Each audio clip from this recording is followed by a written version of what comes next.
Hello again, Bionicle fans. I'm Dimensioneer, and this is the BZPowerCast. Welcome to episode 5 of the program. In this episode, we're going to field a BZPower member's audio question. We'll have a commentary on new versus old Matoran design, and there's a little matter of an interview with a comic book author that goes by the name of Greg, who you might have heard of. So let's get the Coley ball rolling.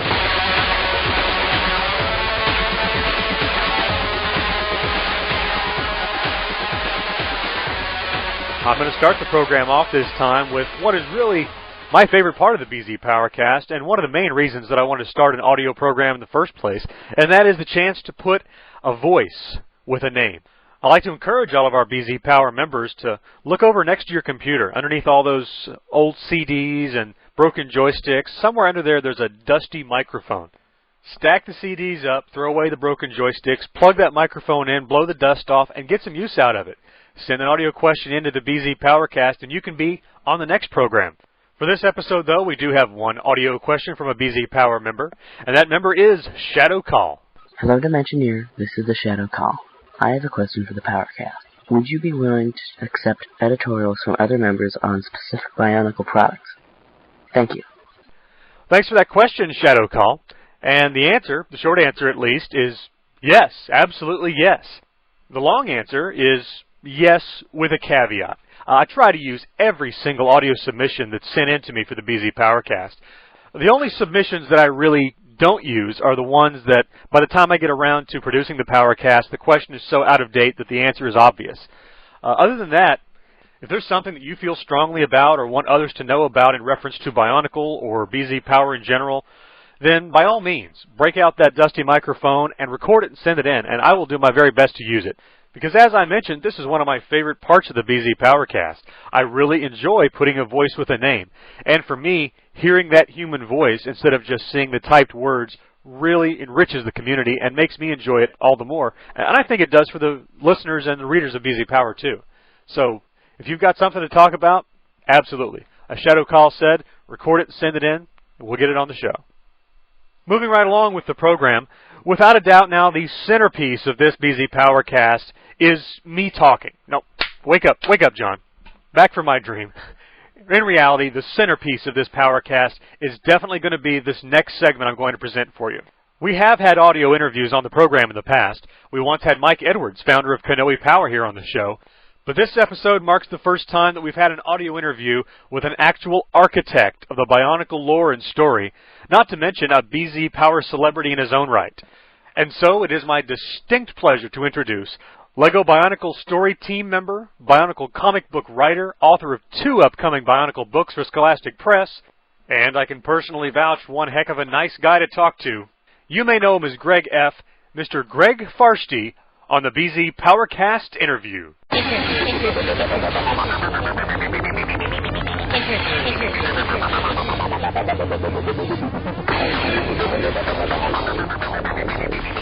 First, I want to welcome you, Greg. I appreciate you carving the time out of your busy schedule to have this interview with us for the BZPowerCast.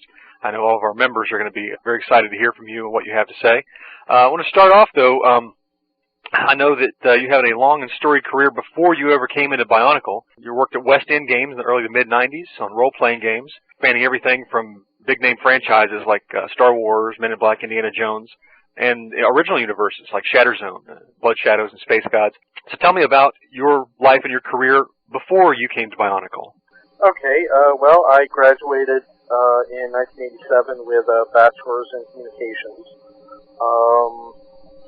Originally was planning on going into radio ad sales, because that's what I had been doing in college, and ended up working for newspapers for about 3 years, doing news and sports and photography and layout and pretty much everything else. Got the job at West End in 1990 as basically the 7th of 7 editors there, and was senior editor in about a year because people kept leaving. Got to work on universes like Torg and Blood Shadows and Shatterzone that were original to West End, and also did a lot of work with Indiana Jones and Star Wars and Tales from the Crypt and other things that we had licensed. And worked there through the end of 1996, about the time that they decided that they were only going to do Star Wars and they really weren't going to do anything else. And ended up working in direct market copywriting for about 3 years. And then was looking to move to Connecticut and happened to see the ad for the Lego Club Writer job. And so my original job that I was hired for was to just write the club magazine and do, possibly some web work was the original outline of the job. So here you are working at the Lego Corporation. You're working on the Lego magazine, I guess, for the Lego Club. And here comes Bionicle. How did you get thrown into that? Well, one of the earliest things they showed me there when I started working there was the original Bible for Bionicle. And just because it was this big, huge thing that we had coming up. And they had started discussing the idea of getting a comic for it as a way of getting the storyline out and possibly doing something with DC, which I was very excited about and really wanted to work on, but was also realistic enough to know that having just walked in the door pretty much, I couldn't really expect to get this kind of an assignment. And actually, the original plan was to have a freelancer do it out of New York City. And I basically sat down one day and started writing a few pages of the first issue purely for fun, because I had never written a comic book. I had never written in that format. I'd been reading them for 30 years, but I'd never written one. And wasn't even going to show it to anybody, to be honest with you. And then my boss happened to walk in, and I said to her, well, I did these few pages just, for the hell of it. And she said, I'm really glad you did that, because we have to get the European edition of the comic out 2 months earlier than the American version. Oh. And so we're going to need an approved script in 2 weeks. And there really was no way that somebody who was not in the company, immersed in the universe, was going to be able to get it done that quickly. So I got the chance to do the first one, and fortunately it went over well, and we were able to continue doing it, and the comic remains a very high priority for the whole Bionicle brand group. So would it be fair to say that you were you kind of went from writing your own fan fiction just on your own, and you fortuitously fell into actually being the author of these comics for the company? Well, sort of. The first issue, the stuff that I was writing was obviously based on the story Bible that already existed. It wasn't like I was creating new characters or totally different adventures that didn't have any basis anyplace else. It just sort of worked out that I had such a love for that medium that it was very easy for me to pick it up, and I was just sort of in the right place at the right time when they needed somebody who could write something like that. Now, a lot of your early work was working with West End, was doing role-playing games, in which you have a universe that's created that the end user gets to play in, whereas Bionicle is a story that's already mapped out, and you're presenting it to the end user, to the consumer. How did working in role-playing games, or did it prepare you for working with Bionicle? Well, one of the ways that it was very valuable is the fact that West End's biggest thing at the time that I was there was it was the best licensed game house in the industry, and so you get a lot of practice at playing in somebody else's ballpark. Because at the end of the day, Bionicle is a creation of the Lego company, and the Lego company at the end of the day dictates where it's going to go and what it's going to be. And there are certain rules of the universe you have to follow. There are certain rules that come with writing for a Lego property that you have to follow.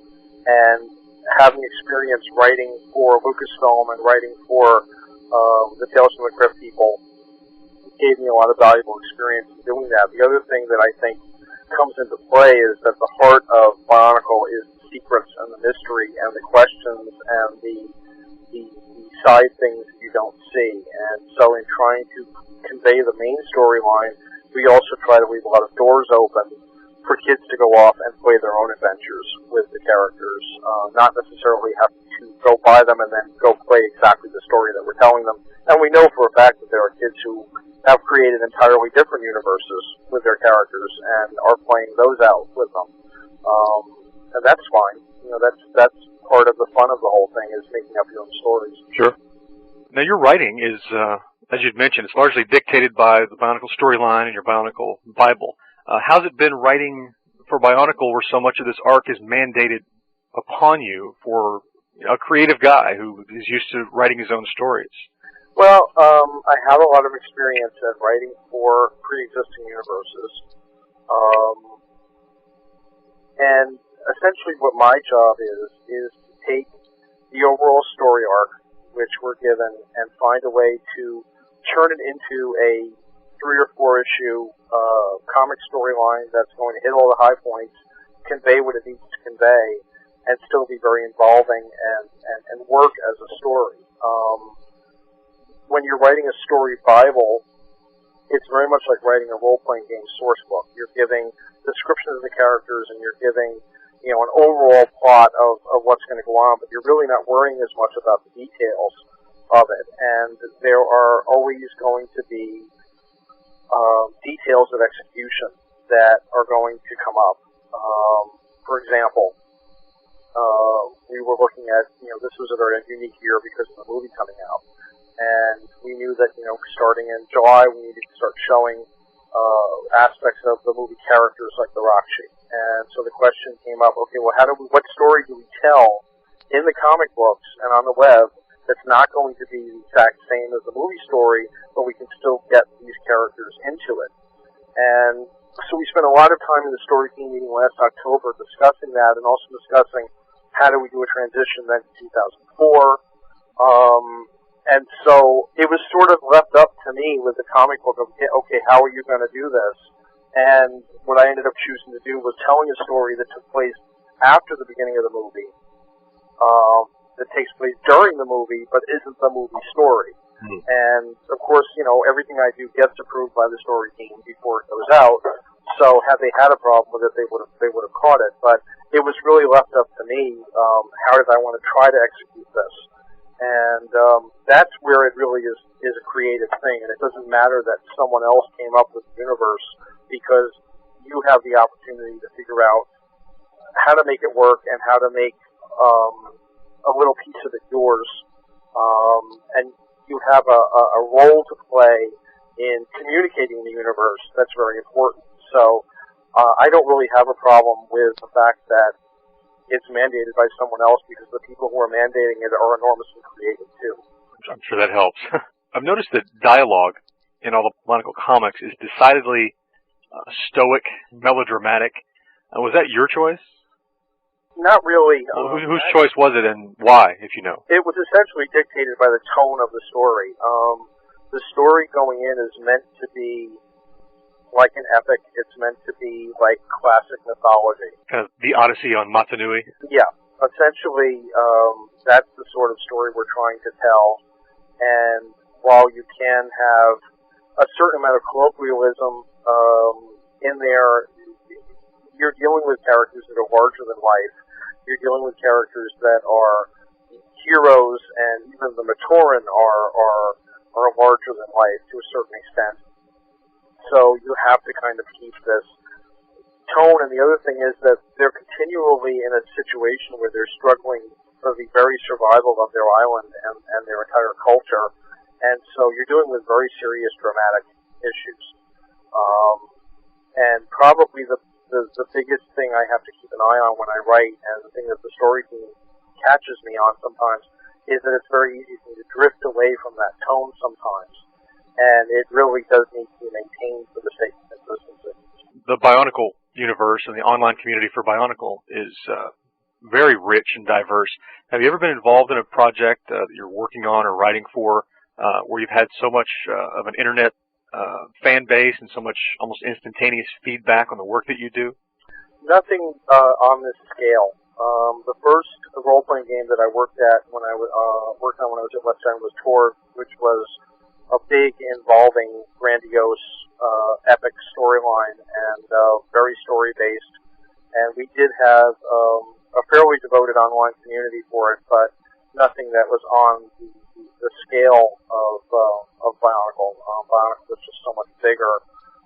And I didn't really have a lot of involvement with the Star Wars fan community when I was there. We had other editors who were dealing with them more than I was. Well, on the same topic of the internet fan base, you came to BZPower some months ago. Since then, you've been very involved, both doing some question and answer as a regular article, and also posting in the forums and answering a lot of questions.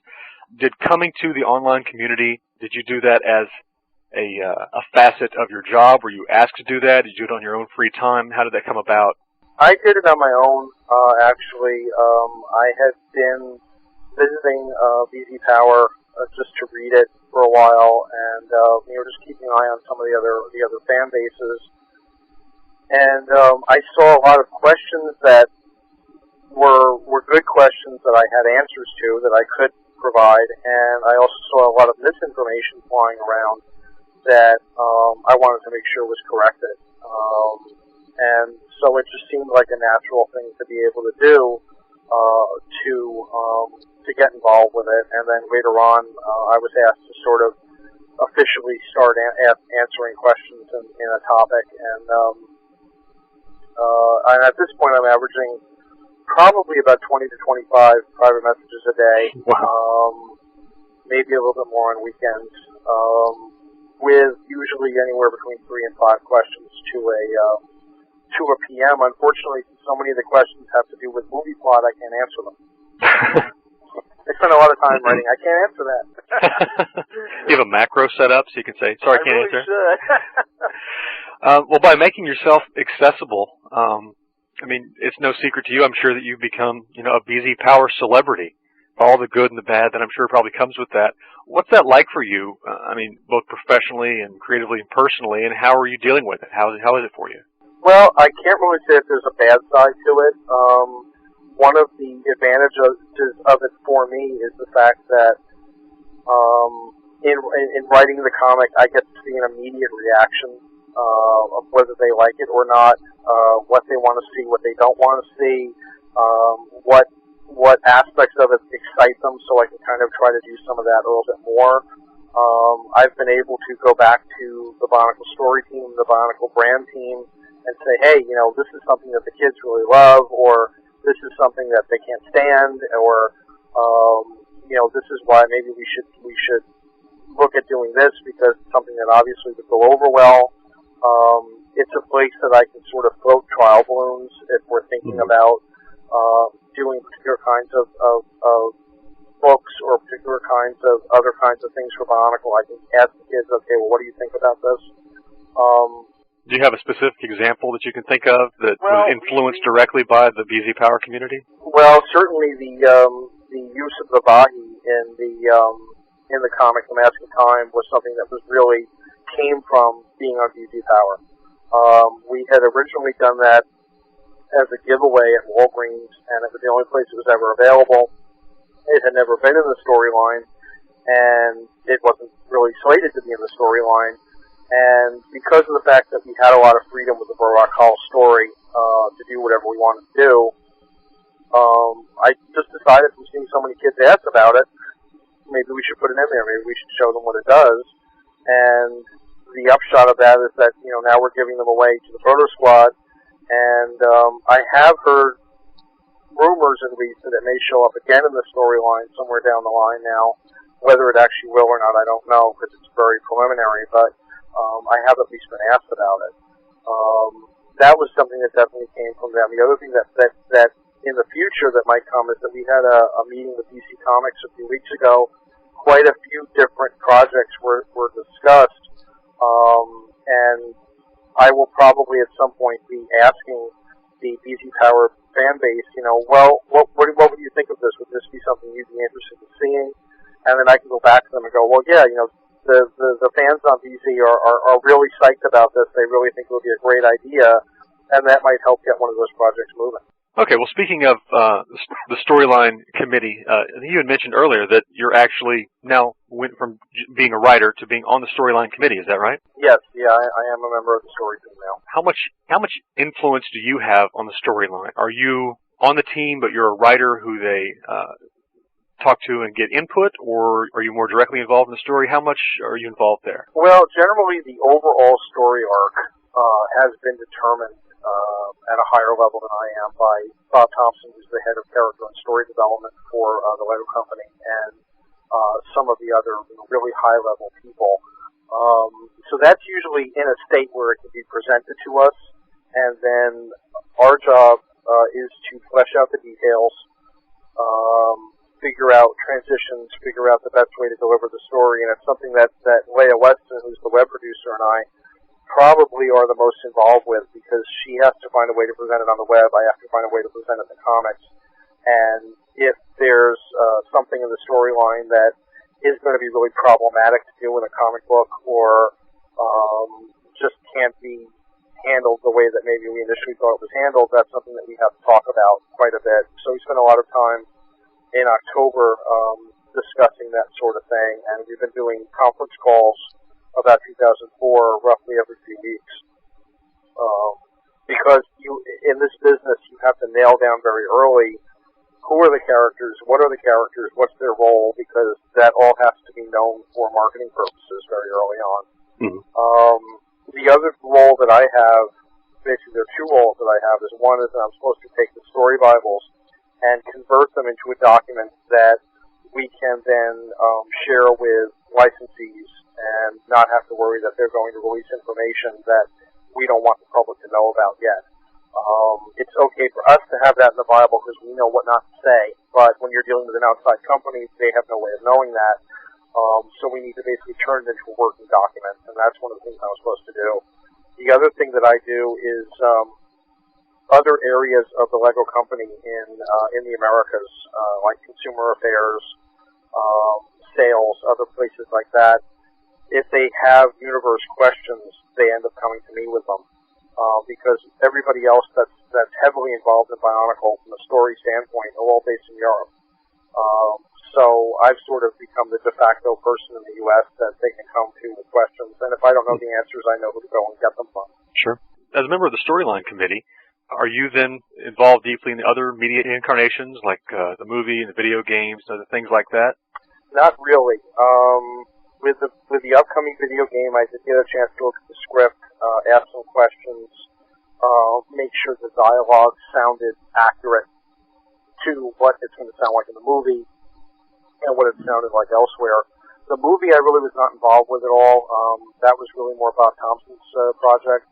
The only involvement I had with it was I got to write some of the extra features for the DVD after the movie was completed. Which was fun, and I got to listen on a recording session for them and everything. But the movies is done at a higher level than myself.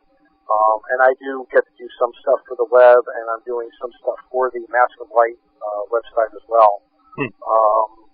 But yeah, that's pretty much the extent to what I'm doing. I've gotten to do some things for the Legoland parks for it, and other things like that. But the movie is pretty much out of my purview at the moment. Have you seen Mask of Light already?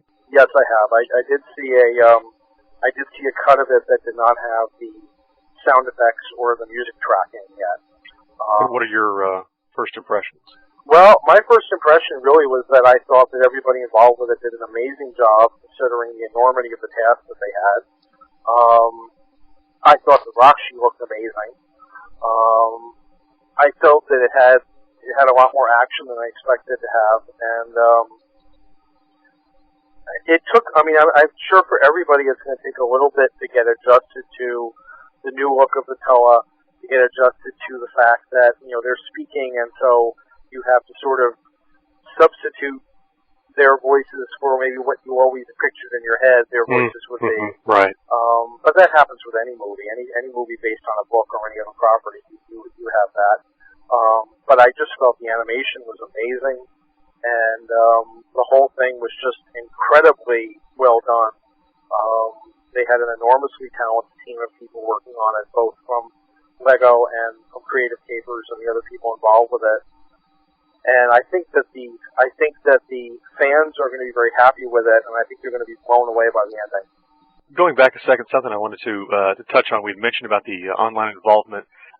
You came to BZPower pretty much voluntarily, but is the company happy with that, or did they frown on that? How much do they give you a short leash as to how much involvement you can have directly with the fans? How's their attitude? No, I've never been. The only restriction that I have is one that they really didn't even need to tell me about, which is that there are a lot of things about Bionicle that you can't share outside of the company because you don't want to ruin the storyline for people. Other than that, I've never had any kind of a restriction placed on me. I know the brand group is very happy with my doing this because I can come back to them with some really valuable information. And so, no, I've never had any kind of an indication that anybody did not want me to do it or wanted me to do it less. Lego Company is very much about interacting with the community, whether it's through the Lego Club or the website or First Lego League or any of the other community initiatives that we have. And so this is right down the Lego Company's alley. This is the kind of thing that we like to do. Great. Now you have an upcoming book that you authored through Scholastic, right? Yes. Can you tell me a little bit about that? Well, I actually did 2 books for them. I did a Bionicle guidebook and a Bionicle sticker book also. But the guidebook essentially is a source book to the universe that goes up through the movie. And so it does include the Roxy and it does include the movie characters in it. They did a wonderful job with it. The book looks beautiful. They got a lot of the original CGI art that's been done is in there. And essentially what it was intended to do was to have enough stuff in it that people who are familiar with Bionicle will learn some things that maybe they didn't know. But if you're new to Bionicle, you can also pick it up and learn about the universe that way. One of the difficulties of doing a universe with an ongoing storyline is that people kind of start feeling, well, I can't walk into the middle of the story because I don't know what's going on. Mm-hmm. And that's why Scholastic and I talked, and the feeling was, let's create something that will appeal to both groups. And I think and I hope that we were able to pull that off. There's also some other aspects to it that I can't discuss yet, but that also will make it a little bit more exciting for people. Are these new Scholastic books, are they story-based, or are they more of that version of the Bible that you had said you were kind of paring down for more public consumption? Well, the books that I did are not story-based. They're like source books. They're meant or like guides. It's essentially here's Tahu and here's what he can do and here's what his tools are. Mm-hmm. And here's a picture of them, and here's, the different Matoran, and here's a different Roxy, and here's a lot of other information that has never been collected in one place before.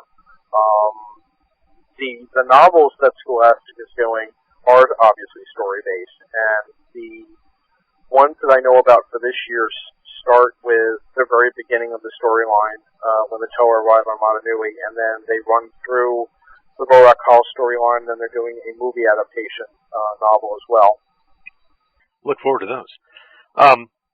Now, we try not to do too much of this in the interview because I know that you're constantly grilled, both in a regular column that we do and through private messages. But is there anything about what's coming up around the movie or leading into 2004? Any little nuggets that you can throw out there that someone might be interested to hear? Well, I mean, what I can basically share with you is that the end of the movie sort of turns the universe on its ear and reveals some things that open up a new vista for 2004. Our feeling was that we didn't want to get into a situation where we were being repetitive. We didn't want to get into a situation where we kept butting our heads against the same secrets that we couldn't tell yet. So we wanted to take it in a really new direction for 2004.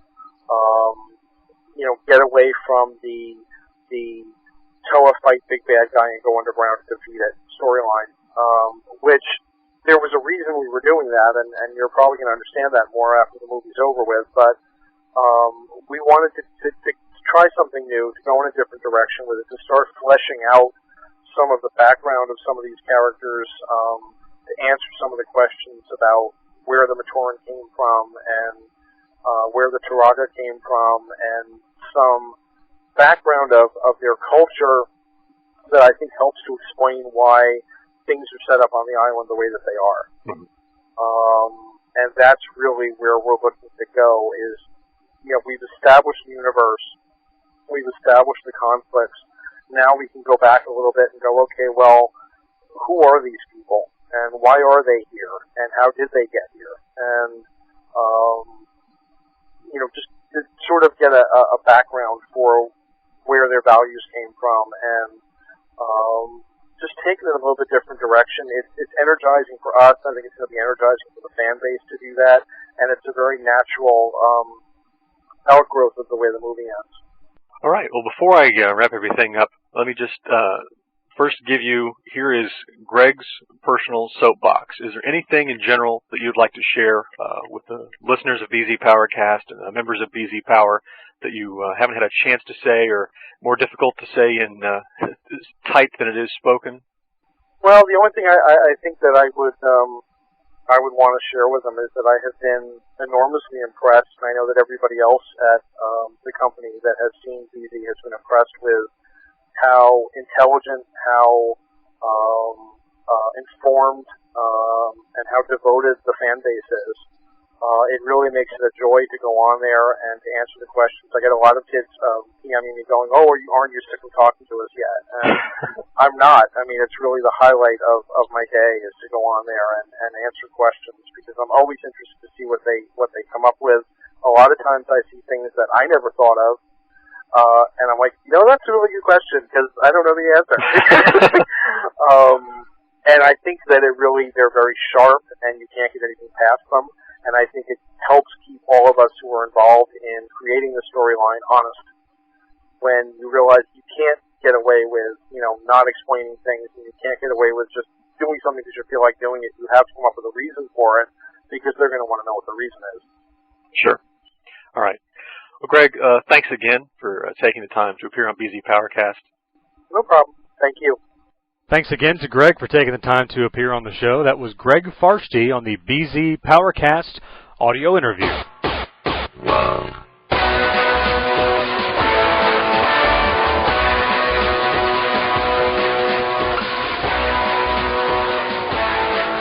It's commentary time, where I like to pull something that's been in recent Bionicle headlines and circulating around the forum and give you my own personal slant on it. This episode, I want to talk about the redesigned Matoran. Now, anytime you have something that's established and there's a change, there tend to be three schools of thought, three camps. There are the people that love it, the people that hate it, and the people that don't really care one way or the other. I want to compare this back to when Coca-Cola decided to change their formula and bring out New Coke. Now, you had the people that absolutely hated New Coke, and they were dying to get Old Coke back. You had the folks that thought the New Coke was fine, it was an improvement. Those people were in the minority, I should point out. And those that really didn't care one way or the other and barely even knew it happened, they wouldn't have had it not been for all the publicity. Now, the thing is, people end up in those different camps for different reasons. Some people hated the New Coke, not because it was bad, but because it wasn't Old Coke. Totally irrational, but purely emotional and human. And then there are the people that legitimately just didn't like the taste of the New Coke. And on the other side, there were the people who liked New Coke, not because they liked the flavor, but because it was new and different, and they were emotionally excited about something new and different. It had nothing to do with whether or not the flavor of New Coke was better or not. And in my opinion, that's a really valid parallel to this new Matoran design. Most of the comments that I see aren't necessarily commenting on whether or not they like how the new Matoran is designed, but they're saying, it's different. It's not what I'm accustomed to, and that's why I'm averse to it. Or, it's great and new, and that's why I like it, because the old one was whatever. Now, this is not to say that having those opinions for those reasons, there's anything wrong with that. But because a lot of the opinions are being formed that way, they're not being judged on their own merit. They're being judged on how they stack up to what's established and what we're used to. Now, I don't mind telling you that I'm in that third camp, the one that I haven't really talked about a lot now, the people that really just don't care one way or the other. And it's not because I'm apathetic about the design.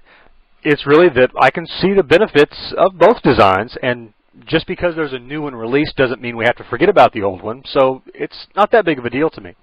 In fact, when I put on my collector's hat, I'm actually happy that there's a new Matoran design, because I've got a lot of the old Matoran, which were Tahunga when I bought them from McDonald's, of course, and Matoran now.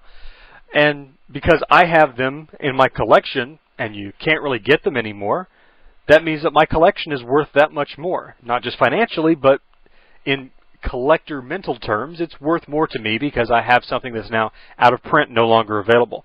And if you have Matoran from the old design, from the McDonald's design, then you should be able to get that same kind of pleasure out of it, I would hope. You have something that because you were in on the early days of Bionicle, and you're not just a Johnny-come-lately who jumped on the bandwagon after it got big and popular, you have something that the new folks can't get, or at least can't get without paying a premium anyway. And whether you're a collector or just a fan, you should feel pretty good about that. So whichever camp you're in, for the new Matoran design or against the new Matoran design, or if you're hanging out with me and the really don't care one way or the other camp, just take the new Matoran design for what it is.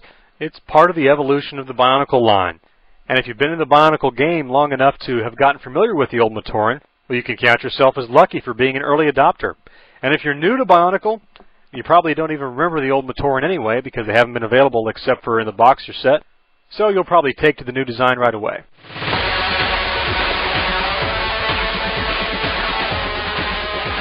That is going to just about wrap it up for episode 5 of the BZPowerCast. I want to thank again Greg Farshey for taking the time out of his schedule to be on the audio interview with us. And while I'm on that topic, let me put out the call. If you are a member of the Bionicle team, be it the story team or publicity or marketing, and you're willing and able to take the time to be interviewed to be on the program, I would love to have you. Just contact me. That's jon@bzpower.com. Drop me a line, and we'll be in touch. And so on that note, to all of our members, listeners, and readers, on behalf of BZPower and the administration, thanks for listening. This has been the BZPowerCast. BZPowerCast.